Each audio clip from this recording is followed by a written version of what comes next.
If you want to get sentimental, this is not the place to do it. There'll never be a place like Jam Alley.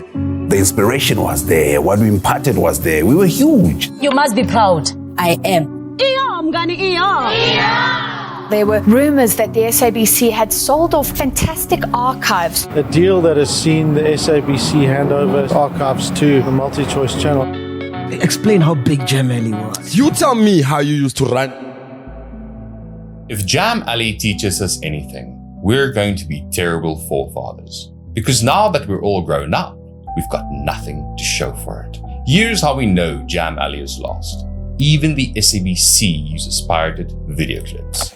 So, let's see what Slow can do. Top left. We're gonna go for the knickknacks. Nelson Mandela might have done the politics, but freedom was born on television in the 90s. We had TV1, CCV-TV, and NNTV, which became SABC 1, 2, and 3 in 1996.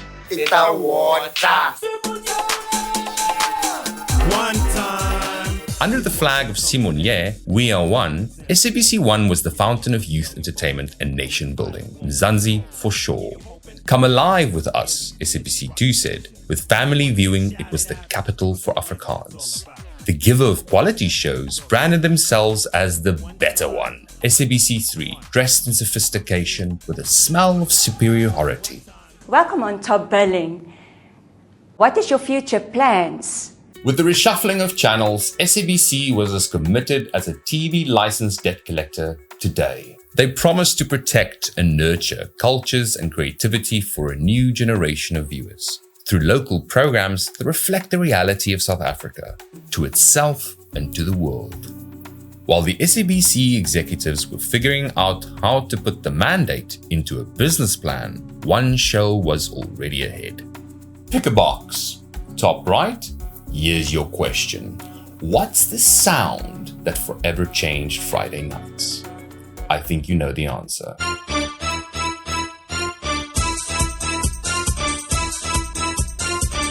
Jam Alley. This is Jam Alley. Oh, yeah. You said Friday, Yeah. around 6, after school, what were you gonna watch? It was always Jam Alley. If democracy was a celebration just waiting around the corner, Jam Alley was the pre-party that started in 1992, warming up the crowd for what was about to come. Not just a TV show, it was an entire era, it was an entire generation that made up Jam Alley at the time, and this completed the viewer experience. So at that time, art was not recognized a lot. So Jam Alley is part of those shows whereby every art from the street is actually recognized and people can actually see what other people are doing. Welcome to the Jam Alley. It's no surprise at all that here at Jam Alley we play local music and promote it all the time. Janet Jackson, eat your heart out because we have ours in South Africa. It's about time she shire land. Azange, Bumshaka, azange!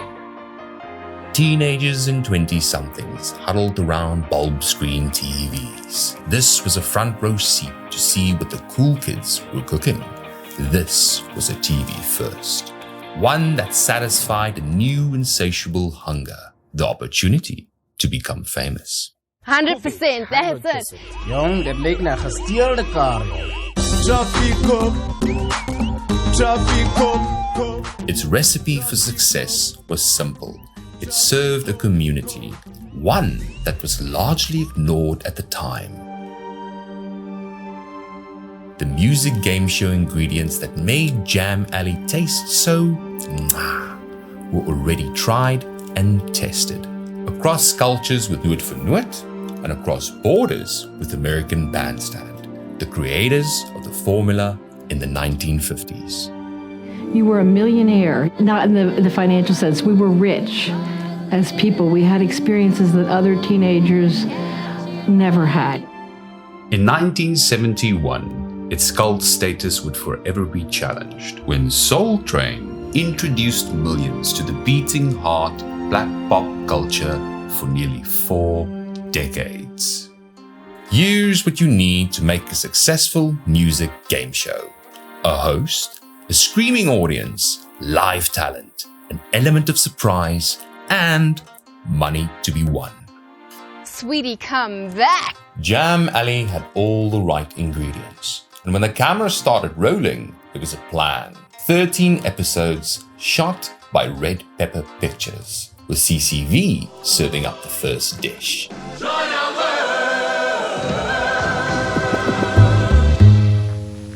Well, we've just pulled away from the start line when it comes to tonight's entertainment. So in 1992, you became one of the first presenters on Jam Alley.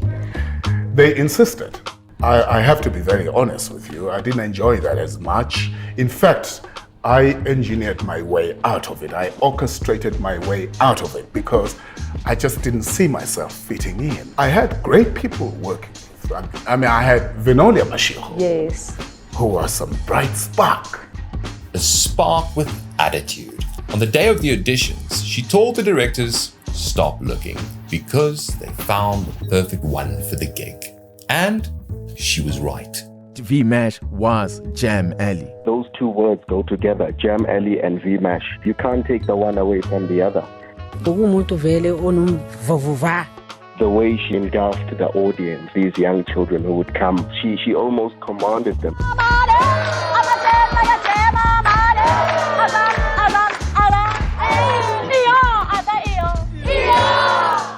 I'm sorry, Nana. There was a time where I thought of her in a different way. Like, you know, if she could say tie, I wouldn't say no. You know, she was V-Mash. Yeah. If she wanted to mash on me, I'd be like, I'll be the V on the mash. The mistress with portfolio, V-Mash. South Africa's it girl of the 90s had a unique style of presenting. So much so that it forced the production company to add 3 more cameras on top of the 3 existing ones. They never knew her next move.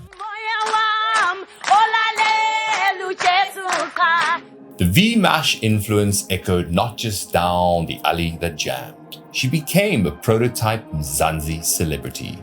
Okula Felicia. Something I want to learn to do. I see when you guys hold my blood. The V Factor didn't break the benchmark.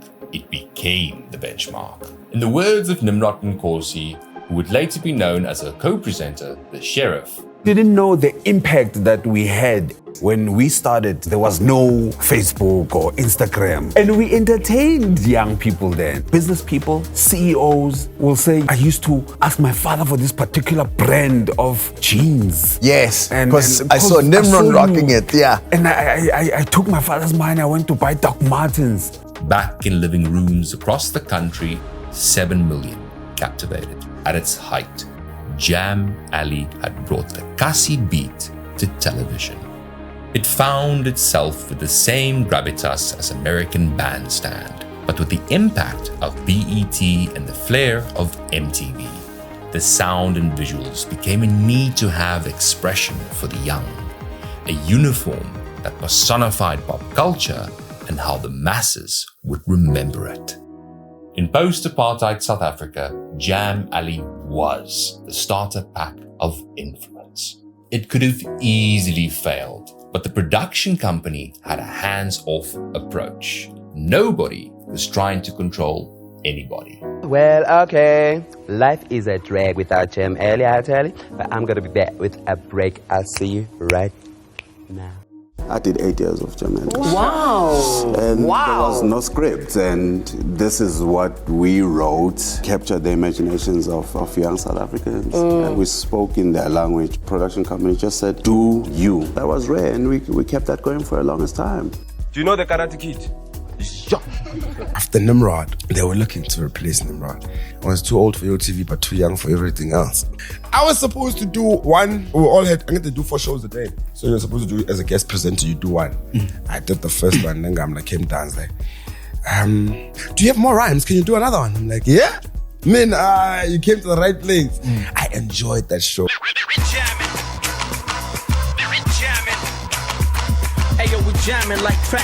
I had all these great legends who were the example coming up before me. So I had this bar was set high, long time ago before me now. You needed to be some kind of crazy. The amount of zest and the amount of passion, the amount of asiti, dring that you need to have a little bit on stage was something that pushed you to push the envelope. Case in. point. Originator ya Titi Bote. Yes, ma'am. And then after you started that trend, I saw a lot of presenters on TV Titi Bote. It was just a way of saying of going to a commercial break. It was instead of saying, don't go anywhere, we'll be back after a commercial break. I just figured, Titi Bote. We'd like to thank you. You've been an inspiration to these guys. But the main attraction wasn't the presenters. It was the talent they showcased. Each week a new one, starting with the architects of Kwaito, who set the blueprint for Amapiano. From Arthur to Jonina, Uskido, Mdu, and Boom Shaka. This full circle moment led to the start of Bulldogs Entertainment, a record label by presenter Nimrod Nkosi and casting director Oscar Mlangeni. Mzambia got his first chance when he was invited to appear on a television talent show. The program, Jam Alley, is broadcast nationally in South Africa and is renowned for uncovering stars of the future. It was the first time, when I said to myself, I won't look any further. I must do something about this boy. You must do your thing, your style, and then you will great thing. You'll make a great thing. You guys discovered my childhood soundtrack. Look, we knew there was something special Mzambia when he came to Jam Alley at 11. Well, it's nice, to sing how you speak. And also, it's freedom, Somebody was saying because of the political freedom, we got freedom to our languages. Because when you look back, generally, all these years, we are not singing our languages. But now you are. Now we are. It's wonderful. It's intoxicating. I was on a show called Jam Alley, Wait a minute! I won the competition. That was my capital. I bought some studio equipment. I introduced this thing called freestyle on that show. Oh yes, you did Jam Alley. There's an episode of you on Jam Alley. And then that was the goal now. You won Jam Alley. I went on Jam Alley. Freestyle. I remember that day vividly, man. Jam Alley left an indelible mark. Just like we didn't talk about CD players. No. It was a jam blaster. What did you get? Jam boom blaster. There were chocolates. It was memes before memes existed.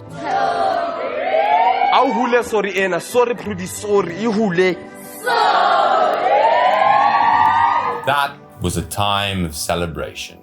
Now is the time for hurt. The Curious Case of Season 2.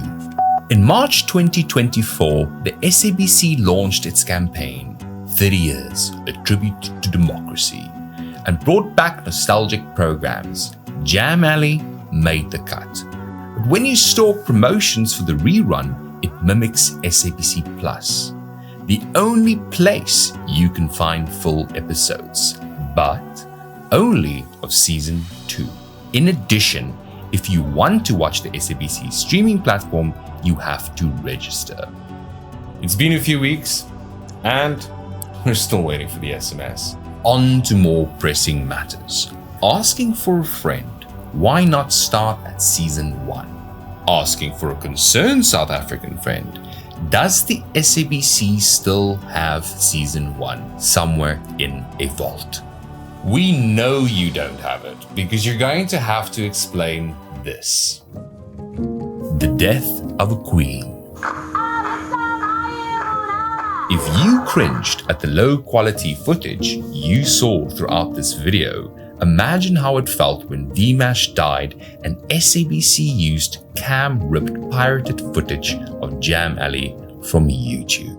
Where is the actual footage we were once promised? SABC Encore, giving audiences a nostalgic glimpse at yesteryear. It's one of two channels, part of the 2013 multi-choice deal. Is this sustainable? More than sustainable. We have been able to negotiate with MultiChoice $500 million. A deal that has seen the SABC hand over a significant degree, or effectively its archives.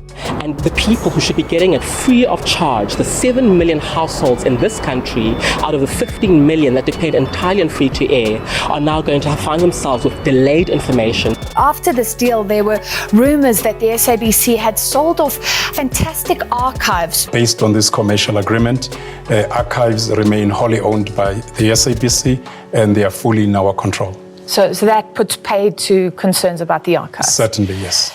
For now, the answer on Jam Alley is this. It's lost. You can only find scraps of it here on YouTube, where you and I get to miss it. The impact that Jam Alley had on South Africa lies heavy on the chest. You can feel it here in your own middle center. Because when we switched on Friday night TV, we saw it. A magnifying glass on culture, putting into context how it speaks, act, behave, move. Language wasn't necessary to realize what was happening in front of our eyes was a live documentation of 90s and early 2000s heritage, of the outbreak and evolution of Kwaito, of communal and collective joy. Special. One of the longest running shows with South African television for almost 16, 17 years.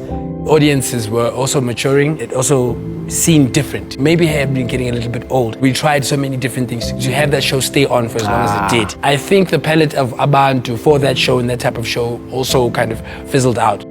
No, Jam Alley doesn't need a comeback. The kids of today need their own thing. The question is, will that be preserved as we have preserved Jam Alley? Why does history post-1994 get ignored? Does it not matter? Should there be war, protests, death, before we consider it worthy of keeping? Dick Clark donated the American Bandstand podium to the Smithsonian. The biggest impact on all of us kids gave a voice to teenagers that were always just being told to go to bed. In Nigeria, Fela Kuti's house got turned into a museum. But where is the Knickknacks jukebox? Surely there must be interviews with VMASH, more photos. What about the Jam Alley chocolate? When did the Jam Alley blaster play the last song and finally go silent? Where are the memories, SABC? If our freedom-fighting forefathers saw this, what would you tell them? That our expression and the preservation thereof doesn't matter? Here's the reality. The Jam Alley library is burning down, and AI is scraping the debris for data and monetary gain. Vinolia Mashego's sudden death in April 2020 sent shockwaves through the South African entertainment scene. Known for her vibrant personality on Generations and her role as the beloved host of Jam Alley. Once again, black culture is being wiped. The only difference is they used to see it as a threat. Now they just don't care. Our only hope lies in the high seas. Piracy. Here at Slow, we can't say that we legally support piracy. So we'll have Roger Wallace say it for us. As a composer, which I am, a song I wrote bought our first house. I support copyright, but only if copyright really has a function of encouraging creativity, an economic incitement or an incentive to create. Not the way copyright's developing now as a huge control mechanism for people who sit on large swathes of rights. And in case you forgot, the SABC pirated their own pirated content. We've got this for you. This leaves us with a question for you. If you're sitting on old VHS tapes with Jam Alley on it, you know what to do. The issue of archives become everybody's responsibility wherever they are. The SABC is falling apart, financially and in public favor. They need a win, in more ways than one. If these programs are still around, and it is within their copyright, why not upload it to YouTube and get some ad dollars? Instead of getting us to pay a TV license for Netflix. The last square on this screen doesn't have a prize. 5, 4, 3, 2, 1. your time is up. You lose. After all, I won't be gone. Baby, kings and queens of tomorrow. Let them slow, they cannot follow. Baby, kings and queens of tomorrow. Let them slow, they cannot follow.